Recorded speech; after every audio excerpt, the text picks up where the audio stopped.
Une respiration, c'est la base de la vie, le souffle de la vie. Quand on inspire, le ventre gonfle, les côtes s'ouvrent, les épaules vont en arrière. Quand on expire, le ventre rentre, les côtes se referment, les épaules reviennent vers l'avant. C'est une succession d'ouverture et de fermeture. Physiologiquement, l'inspiration ne va pas sans l'expiration, et sans les deux, nous ne sommes plus. Alors oui, on peut déjà me répondre que l'un n'est pas l'autre. C'est vrai. De même qu'un reflet n'est pas la personne qui se reflète. De même que le côté pile n'est pas le côté face. Mais vous avez déjà essayé d'enlever une face d'une pièce ? Même si on coupait une pièce dans la longueur, une autre face apparaît du côté effacé de pile. Pourquoi en serait-il autrement dans nos corps plus subtils ? Je vous présente la hantise de l'inspiration. La feuille blanche. C'est l'angoisse. Pourquoi ? Parce que ça laisse entendre qu'on doit la remplir. Ça devient un devoir et plus un jeu. Comment voulez-vous que la muse de l'inspiration ait envie de venir ? Si vous restez là, elle peut mettre du temps avant d'arriver. Cela vous demande de vous poser, d'essayer sans elle, de relire vos notes et relire encore.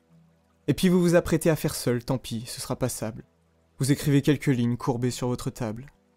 Et parce que vous ne les espérez plus, 2 mots commencent à s'accrocher. Puis 2 autres.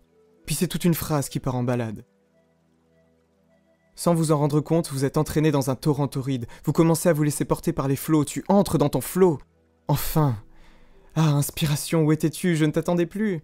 J'étais partie te cueillir quelques idées, mais en revenant, la porte était fermée. Attends, comment ça ? Ça fait une demi-heure que la porte est ouverte. Ça fait surtout une demi-heure que tu t'entêtes. Regarde ta main crispée. Tu la trouves libre, ta plume ? Tu appelles la lumière, mais tu ne fais que remuer la brume.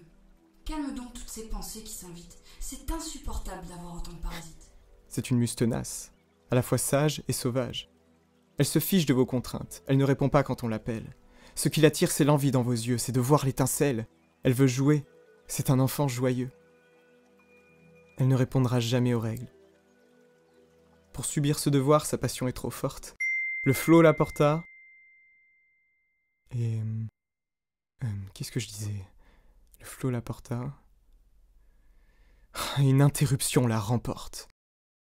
J'aurais jamais dû l'interrompre alors qu'elle me parlait, et maintenant elle est vexée.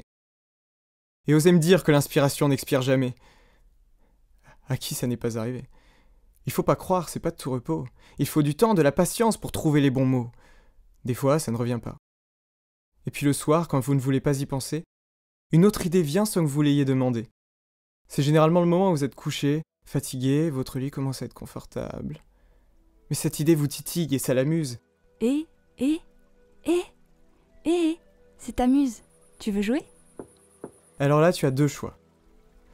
Rejeter la couette, allumer la lumière, chercher ton carnet et écrire. Ou bien céder à la paresse et souhaiter qu'elle disparaisse. Bien sûr, tu espères qu'elle sera là demain. D'expérience, je n'y mettrai pas ma main. Car dès le matin, réveil, petit déjeuner, notifications, travail, études, sport, amis, travail, série, repas, téléphone, soirée, au lit. C'est un autre flow qui t'entraîne. Mais tu n'en as pas souvent les rênes. Alors, voyant que tu tourbillonnes, il est possible que la petite muse revienne, dans un moment inapproprié pour te dire « J'espère que tu ne m'as pas oublié. » Ah oui, c'est vrai. Bon, entre légumes bio et cadeaux pour maman, ça te va ? De toute façon, je n'ai que ça. Tu ajoutes donc une ligne dans la course de ta vie, puis tu passes à autre chose. La muse, voyant que tu ne veux pas jouer, diminue sa petite voix. Et tandis que tu passes tes journées à souffler, elle se demande pourquoi tu n'inspires pas. Pourquoi tu ne comprends pas le signe évident d'une larme devant un film qui te touche, toi ? Pourquoi tout ce qui t'inspire et qui te montre ta cible, tu le rejettes en t'excusant d'être sensible ? Petit à petit, ces conseils deviennent inaudibles. Et c'est comme ça que tu réduis ton champ des possibles. Il faut savoir prendre le temps pour ce qui te dépasse, parce que oui, quoi qu'on en dise, ça passe. J'aurais pu ne jamais être devant vous. Quand j'ai commencé à m'intéresser à la rhétorique récemment, j'ai compris que si la parole était une arme, elle pouvait aussi servir le monde. Que convaincre un auditoire, c'était d'abord l'émouvoir, et que c'est touchant le cœur qu'on en fait jaillir le meilleur. Bon sang, ça m'inspirait. C'est là qu'entre en jeu un programme informatique. L'algorithme Facebook a placé dans mon fil d'actualité les inscriptions pour un concours à Grenoble, alors je clique, m'inscris, et me voici. Imaginez maintenant, si je m'étais dit que j'avais autre chose à faire sur le moment. Je me serais laissé prendre par la vie quotidienne, sans rien changer à son fonctionnement. Et puis, dans quelques semaines ou mois, je me serais souvenu de cette chance. Mais les dates d'inscription auraient été closes pour ce concours d'éloquence.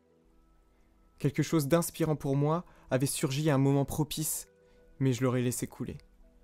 Après tout, cette envie, elle est en moi, elle ne peut pas me quitter. Oui, certes, mais sa raison d'être n'est plus. Les opportunités étaient là à un instant T. Avoir de l'inspiration, c'est bien, mais si tu n'aspires pas à l'action, rapidement, il ne reste rien. Or, ce qui compte au final, c'est ce que tu vas exprimer. Car c'est bien l'impulsion, la surprise de l'idée qui te donne l'énergie suffisante pour l'initier. Mais ces élans sont de courte durée. Il s'agit donc de connaître ses priorités. Quels projets tu souhaites vraiment concrétiser et lesquels tu es prêt à oublier. Et c'est pour cette raison que, pour moi, l'inspiration doit expirer. Car tu ne peux pas être sur tous les fronts. Alors ça t'aide à faire le tri entre le superficiel et le profond. Le fait que l'inspiration expire est un cadeau. Bon, ça c'est pour les grands idéaux. Mais dans la vie quotidienne, ne dit-on pas que l'on a été bien inspiré de faire ou ne pas faire quelque chose ? Si on peut le dire, c'est qu'un événement s'est produit à un moment précis, à partir duquel c'est devenu inutile d'être inspiré pour celui-ci. Par exemple, vous êtes parti de chez vous pendant une semaine et quand vous revenez, votre appartement est inondé à cause d'une fuite. Ça a traversé le plancher, les voisins sont pas contents, l'assurance répond pas, bref, vous êtes assis en train de pleurer, et là vous entendez une voix qui vous dit « Pense vraiment à couper l'eau avant de partir de chez toi. » Merci, mais trop tard. Non, heureusement, vous avez coupé l'eau avant de partir de chez vous. Vous voyez ? À chaque étape de votre vie, votre muse est là, ponctuellement. Elle vous offre un cadeau, une étincelle. Cette même étincelle qu'elle cherche à faire grandir en vous. Puis elle vous lâche, elle expire. Une autre vient, inspire, puis part, expire. Vous voyez où je veux en venir ? Ces cycles, c'est la base de la vie. C'est physiologique, vous dis-je. Chaque inspiration de votre muse est comme une jolie fleur. Elle s'éveille, embellit, puis meurt. Et parce que vous avez compris que c'était éphémère, vous avez pris l'impulsion qu'elle vous a donnée et l'avez inscrit dans la matière. Vous avez rendu le monde un peu meilleur avant de repartir, comme elle, ailleurs. Dans vos derniers instants, elle sera là à côté de vous, en amie fidèle malgré tout. Vous comprendrez que si elle était si volatile et éloignée parfois, c'était pour s'élever et vous ramener la dose de subtil que vous n'auriez jamais trouvée ici-bas. Elle s'est fait mère, aimante, et vous demandera si vous avez trouvé votre vie suffisamment inspirante. Et quand vos poumons expireront dans un dernier souffle, éteignant l'étincelle, la muse repensera à toutes ces fois où vous lui avez ouvert, et vous dira, comme toujours dans un murmure de voix, « Merci d'avoir inspiré, lorsque j'étais dans l'air. » L'inspiration est une relation d'une importance rare. Veillez à ne pas tout le temps lui répondre, plus tard.